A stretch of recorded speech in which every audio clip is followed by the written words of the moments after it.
সন্মুখত প্ৰতিজন অসমীয়াৰ হিয়াৰ আমঠু হেঁপাহৰ ৰঙালী বিহু। সমান্তৰালকৈ ৰাজ্যত চলিছে এতিয়া নিৰ্বাচনী বতাহ। অহা 2 মে'ত অনুষ্ঠিত হ'ব ৰাজ্যত প্ৰথম পৰ্যায়ৰ নিৰ্বাচন, যাৰ বাবে অধীৰ উৎকণ্ঠাৰে বাট চাই আছে সাধাৰণ শ্ৰেণীৰ ৰাইজ, সাধাৰণ ভোটাৰ শ্ৰেণীৰ ৰাইজ।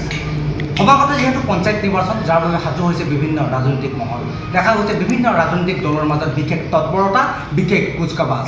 মই আজি উপস্থিত আছোঁ লিডু শামুকজান গাঁও পঞ্চায়তত। মোৰ সৈতে উপস্থিত আছে মাৰ্ঘেৰিটা সদৰ মণ্ডলৰ সভাপতি সুখদেৱ শৰ্মা ডাঙৰীয়া। মই তেওঁৰ পৰা জানিব বিচাৰিম, যিহেতু নিৰ্বাচন সমাগত, এইবাৰ নিৰ্বাচন কিছু ব্যতিক্ৰম।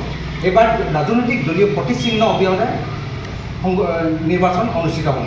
আপুনি এই ক্ষেত্ৰত কি আপোনাৰ মতামত কি থাকিব? নিৰ্বাচন এটা উৎসৱৰ দৰে আমি পালন কৰি আহিছোঁ, যিহেতু গণতন্ত্ৰৰ উৎসৱ নিৰ্বাচন।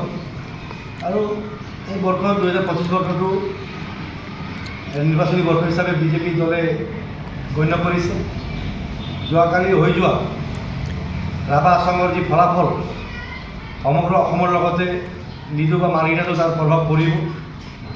আৰু পঞ্চায়তত এবাৰ 3 তৰপীয়া যি পঞ্চায়ত ব্যৱস্থা, তৃণমূল পৰ্যায়ত গাঁও পঞ্চায়ত, মহকুমা পৰ্যায়ত আঞ্চলিক পঞ্চায়ত আৰু জিলা পৰ্যায়ত জিলা পৰিষদ বা জিলা পঞ্চায়ত। জিলা পঞ্চায়ত আৰু বা জিলা পৰিষদ আৰু আঞ্চলিক পঞ্চায়তত এইবাৰ ৰাজনৈতিক দলৰ যি চিহ্ন, সেই চিহ্নতে নিৰ্বাচন অনুষ্ঠিত হ'ব। পূৰ্বৰ তুলনাত এবাৰ গাঁও পঞ্চায়ত নিৰ্বাচন কিছু ব্যতিক্ৰম হ'ব। পূৰ্বতে ৰাজনৈতিক চিহ্ন আৰু গাঁও পঞ্চায়ত সভাপতিক ৰাইজে ভোটদাতা ৰাইজে পোনপটীয়াভাৱে নিৰ্বাচিত কৰিছিল, কিন্তু এই বছৰ কিছু ব্যতিক্ৰম হৈ কোনো ৰাজনৈতিক দলৰ চিহ্ন লৈ কোনো ব্যক্তিয়ে পঞ্চায়ত নিৰ্বাচনত অৱতীৰ্ণ হ'ব নোৱাৰিব। আৰু তেওঁলোক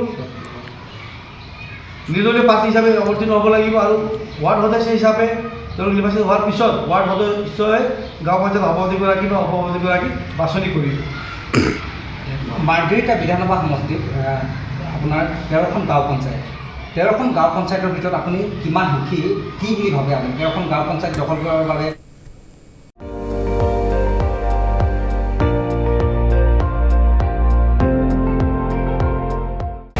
আপুনি চাই আছে ND24, সৰ্বশ্ৰেষ্ঠ নহয় সৰ্বোত্তমৰ দৌৰত।